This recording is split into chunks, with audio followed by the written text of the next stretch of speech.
पाने वाले बच्चों का कुछ लक्षण होता है जो जीवन भर दुख पाते हो, जीवन भर। और हर माँ बाप की जिम्मेदारी है कि बच्चों को वो न करने दे, उनमें वो लक्षण ना आने दे। वो लक्षण क्या है?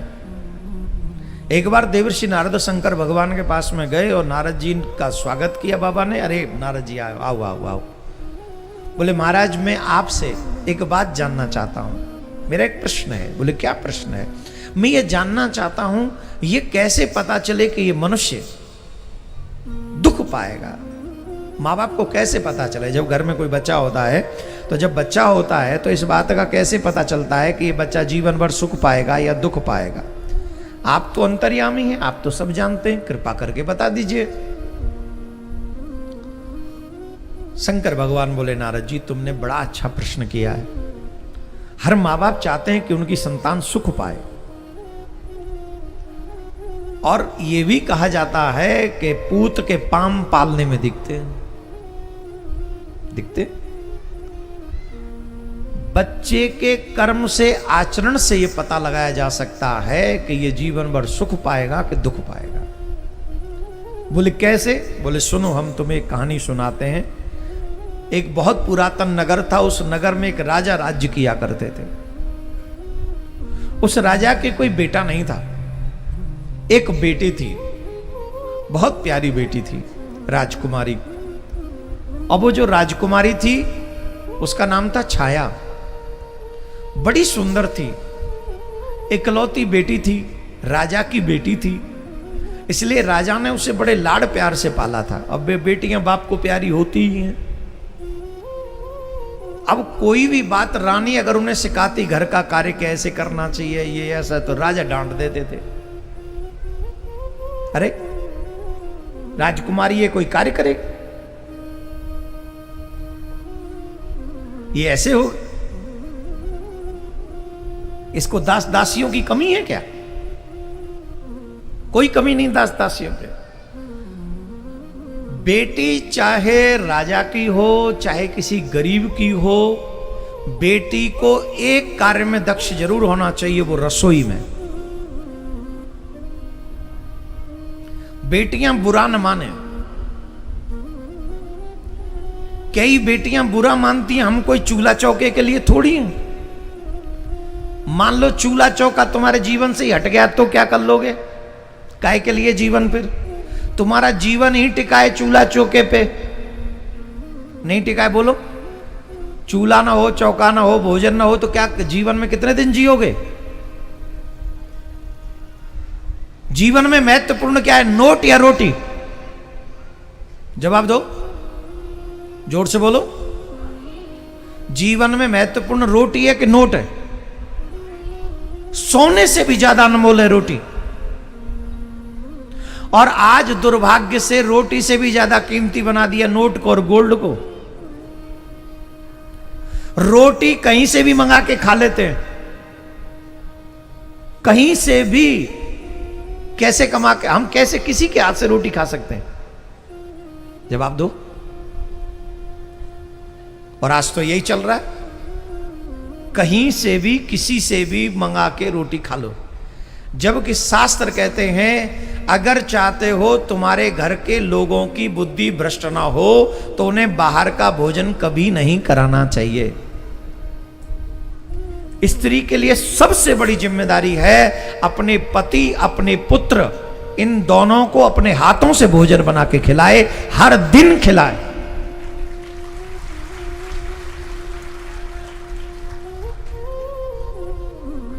और ये मजाक नहीं कर रहे हैं हम। आप डॉक्टर बनो बहुत अच्छी बात है, आप इंजीनियर बनो बहुत अच्छी बात है, आप पायलट बनो, प्लेन उड़ाओ। आजकल तो बहन बेटियां हमारी वो फाइटर जेट भी उड़ा रही हैं, ये बहुत अच्छी बात है। ये सब कला आप पे आती हैं, बहुत अच्छी बात है। इन सब के साथ साथ आपको रोटी बनाना भी आना चाहिए।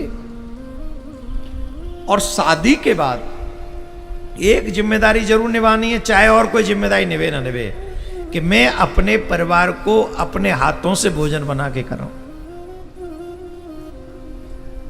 वैसे तो नियम यह है कि कमाना पुरुष को चाहिए, घर के बाहर पुरुष जाए, घर के भीतर देवी रहे। नियम तो यह है, नो पैसा कमाने के लिए कभी देवियों को, कन्याओं को, बेटियों को घर के बाहर नहीं भेजना चाहिए। आज इस बात को कह देंगे तो लोग बुरा मान जाते हैं कि देखो कैसी बातें कर रहे हैं ये। मेरे प्यारे, मैं बुरा नहीं मानता हूं, मैं तो देवियों की बात कर रहा हूं। आप देख लीजिए आज क्या नहीं हो रहा हमारे भारत में। 36 टुकड़े हमारी बेटियों के कैसे हो रहे हैं, कैसे हो रहे, बोलो ना।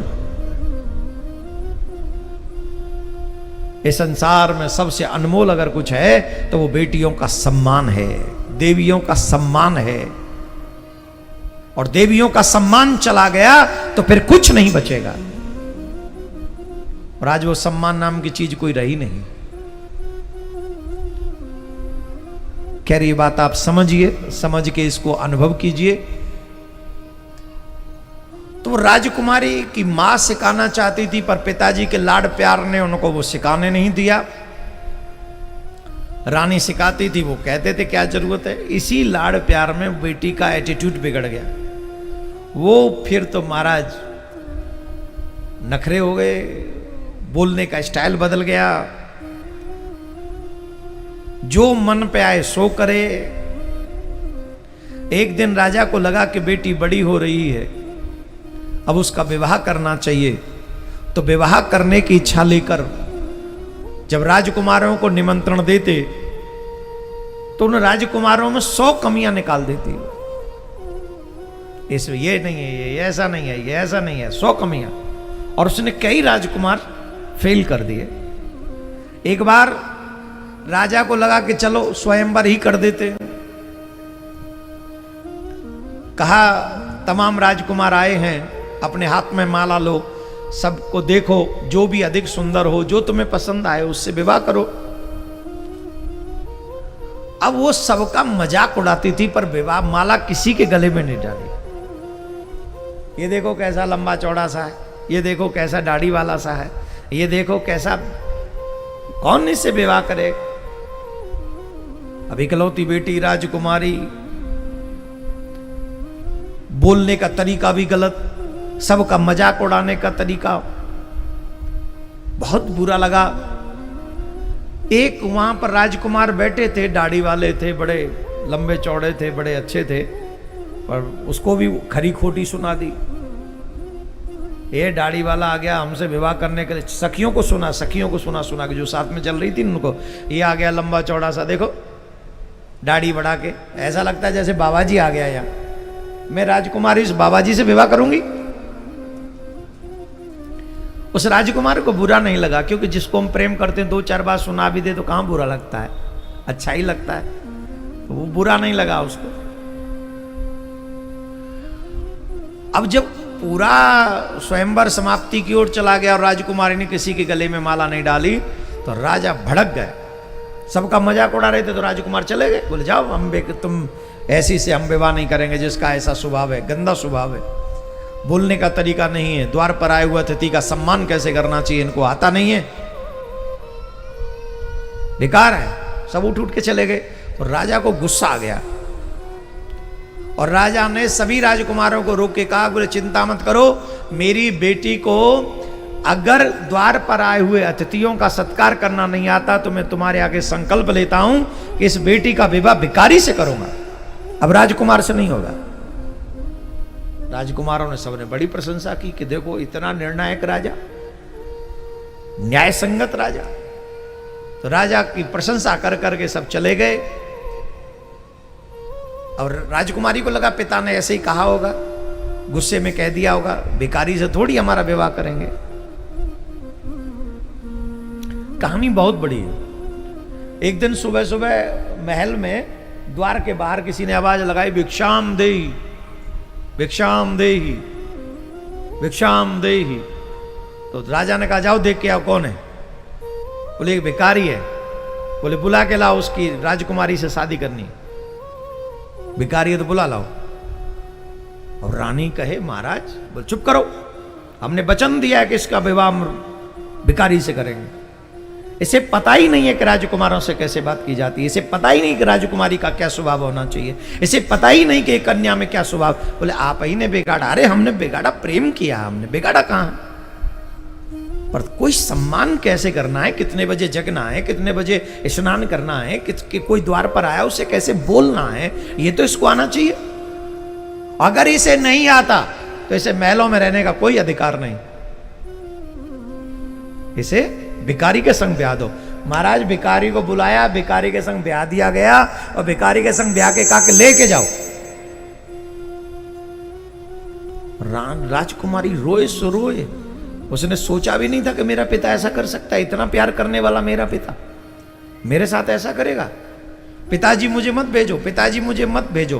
तो पिता रोते हुए एक बात कही कि पुत्री मैं तो यही चाहता था कि तेरे विवाह किसी राजघराने में हो, पर तेरा कर्म ही ऐसा नहीं है कि जिससे तू सुख पा सके, तुझे दुख ही भाग भोगना है, क्योंकि तेरा स्वभाव, तेरी बाणी, तेरा कर्म ऐसा ही है। अब वो लेके चले, चलो पैदल। अरे कोई रथ वत नहीं है। बोले भिखारियों पर रथ होते हैं, मैं तो कभी पैदल नहीं चलती। बोले अब चलना पड़ेगा, भिखारी से ब्याही हूं। आगे आगे भिखारी, पीछे पीछे राजकुमारी। अब उसे अपनी अपनी गलतियों का एहसास होने लगा। एक पेड़ के नीचे बैठ गई, थक गई हूं, थोड़ी देर बैठ जाए। बोले बैठ जाओ। सामने बहुत सुंदर खेत था, उस खेत को देख के कहा कुछ खाने को मिल जाए। बोले खाने को क्या मिलेगा, यहाँ कुछ भी नहीं है, हम तो भिखारी हैं, मांग के लाएंगे, कुछ खाएंगे तब तुम्हें खिलाएंगे। अरे बोले कुछ तो व्यवस्था करो भाई, अर्धांगिनी है, भोजन तो कराओगे। बोले जो हम खाएंगे उससे पहले तुम्हें खिलाएंगे, पर हम पे भी तो हो, पहले हम पे हो तो तुम्हें खिलाएं। थोड़ी देर सुस्ताई आगे चली तो देखा एक पेड़ में, एक खेत में बहुत सुंदर सुंदर खेती है। पूछा ये खेत किसका है? बोले ये उसी राजकुमार का है जिसकी बड़ी बड़ी दाढ़ी थी, तुमने उससे विवाह किया नहीं, मेरे जैसे भिखारी के संग आ गई तुम। फिर आगे चली, एक पेड़ दिखा, उस पे फल लगे हुए थे। बोली ये वृक्ष बड़े सुंदर बगीचा है। बोली ये भी उसी दाढ़ी वाले राजकुमार का है, उससे विवाह कर लेती, तुमको गाली फटकार दे के चली आई हो। उससे विवाह कर लेती तो आज हम भिखारी के संग थोड़ी रहती तुम। पछताने लगी। एक टूटी सी झोंपड़ी में लेके चला गया। झोंपड़ी में कुछ था ही नहीं, थोड़ा बहुत आटा था। बोले रोटी बनाओ। बोले मैं रोटी बनाऊंगी? वो कौन बनाएगा, हम पति हैं, तुम पत्नी हो। बोले मैंने तो आज तक कुछ नहीं बनाया। बोले जैसा भी बना सकती हो बनाओ, अब तुम्ही को बनाना, इट्स योर रिस्पॉन्सिबिलिटी, हम तो भिखारी हैं। अब एक आध दिन में उसने जरा पुरा के एक रोटी सेकी। राजकुमारी जो महाराज फलों का जूस पीती थी, आज पजरी हुई रोटी खा रही, आंखों में आंसू थे। और राजकुमारी कह रही थी मेरे ही कर्म का नतीजा है। रोने लगी, पछताने लगी। सोने की बारी आई तो बोले सोए कैसे? बोले ये फटी सी वो है चटाई, चलो मैं तो, मेरी आदत है, मैं तो ऐसे सो जाऊंगा, तुम फटी सी चटाई तुम ही लेके सो जाओ। बोले मैं इस चटाई पे सोऊंगी। बोले इतने राजकुमार आए थे, किसी से विवाह कर लेती तो महलों में सोती, अब भिखारी से विवाह किया तो चटाई पे ही सोना पड़ेगा। अब महाराज मखमली गद्दों पे सोने वाली राजकुमारी क्या वो चटाई पे सो पाएगी? रात भर करवट बदलती रही, नींद नहीं आई, अपने आप को कोसने लगी। महाराज आटा भी खत्म, अब तो दूसरे दिन कुछ रहा ही नहीं। बोले अब भोजन की व्यवस्था करो। बोले भोजन तो घर में है नहीं, एक काम करो, सामने आम के वृक्ष खड़े हैं, हम आम तोड़ के तुमको दे देते, तुम बाजार में जाके बेचो। बोले मैं बेचूंगी आम? बोले देखो आधा काम हम कर रहे हैं, आधा काम तुम करो, पेड़ पे तुम चढ़ नहीं सकती तो हम चढ़ रहे हैं, तोड़ के हम दे देंगे, जाओ बाजार में। महाराज उसने आम तोड़े, डलिया में भरे, डलिया में भर के राजकुमारी आम बेचने गई। अब शर्म आवे, कोई पहचान न ले, घूंघट यहां तक किया। 2-4 दिन तो आम अच्छे बिके, भोजन भी व्यवस्था बन गई। 5वें 6वें दिन एक दिन वो डलिया लेके बैठी थी, और जब वो डलिया लेके, हर बच्चे को ये कहानी सुनाना, स्पेशली बेटियों को,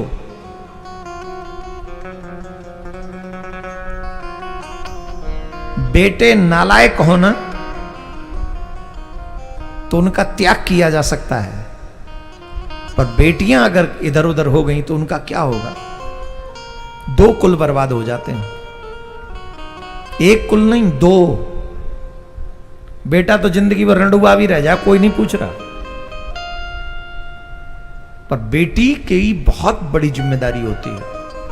इस संसार में बेटे का बाप होना कोई बड़ी बात नहीं है, लेकिन इस संसार में बेटी का बाप होना बहुत बड़ी बात है, बहुत बड़ी बात है।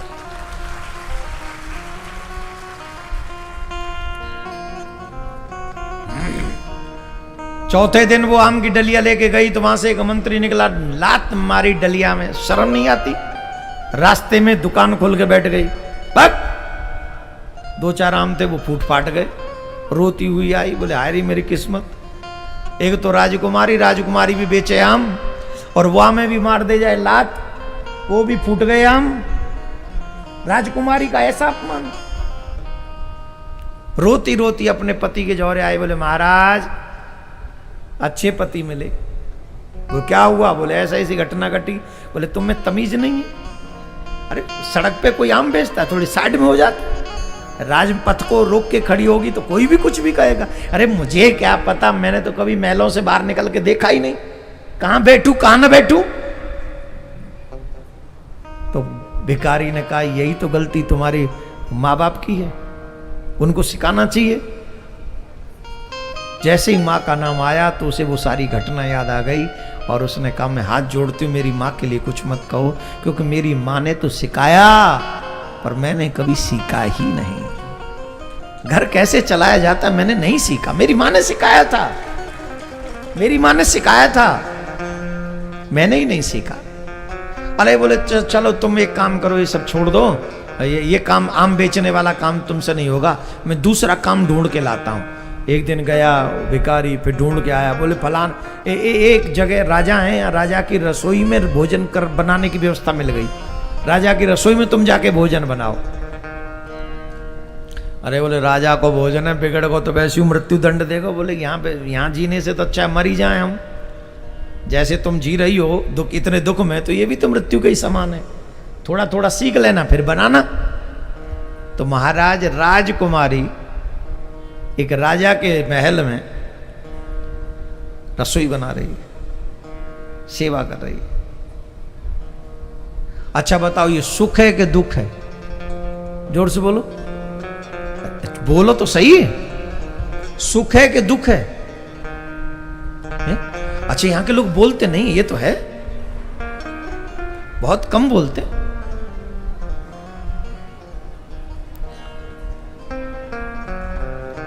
सुख है कि दुख है?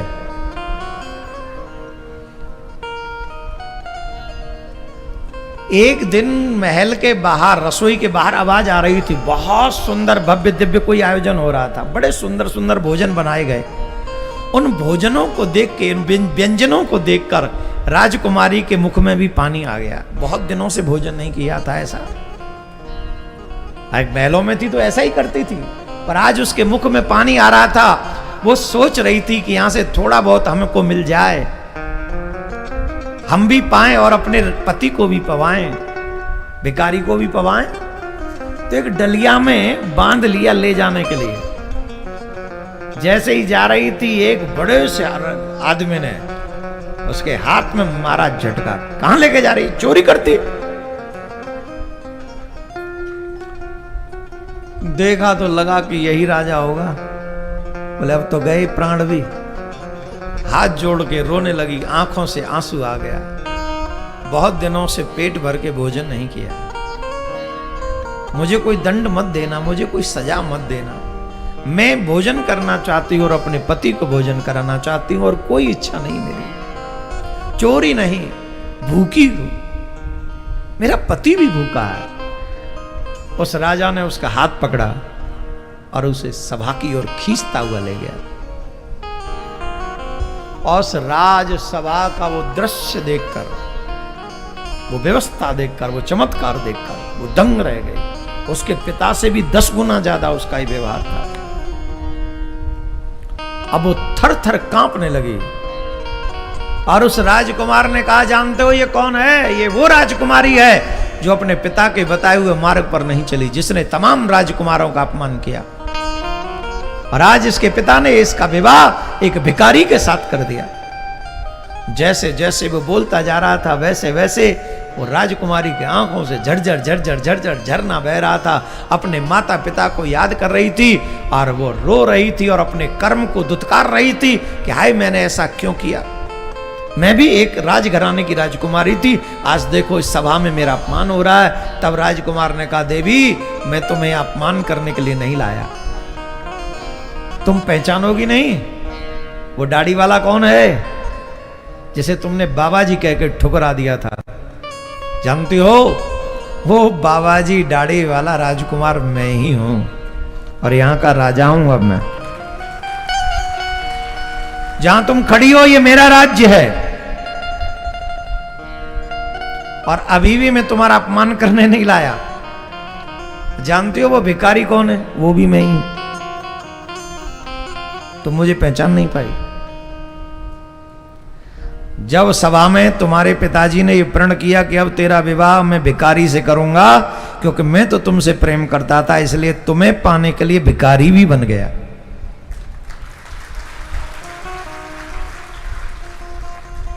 और तुम्हें कुटिया में 2-4 दिन इसलिए रखा जिससे तुम्हें हर जीवन को जीने की आदत पड़ सके। बड़े होकर कोई बड़ा नहीं होता, अपनी वाणी से बड़े होते हैं, अपने कर्म से बड़े होते हैं, अपने व्यवहार से लोग बड़े होते हैं। कई बार देखने को मिलता है छोटी छोटी बस्तियों में बड़े बड़े लोग रहते हैं और कई बार देखने को मिलता है बड़े बड़े घरों में बड़े छोटे लोग रहते हैं। ये रहे तुम्हारे माता पिता, देखो तुम्हारे माता पिता को भी नहीं पता था मैं भिखारी हूं, बस इन्होंने तो प्रण किया और मेरा विवाह कर दिया तुमसे। पर सच है कि तुम्हें सम्मान दिलाने के लिए मैं यहां लेकर आया हूं, तुम्हारे स्वभाव को बदलने के लिए लेके आया हूं।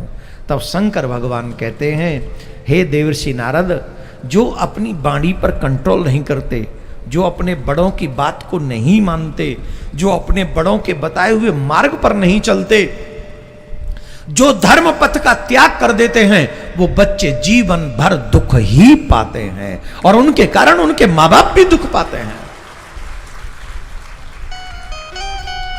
उनके कारण उनके मां बाप भी दुख पाते हैं।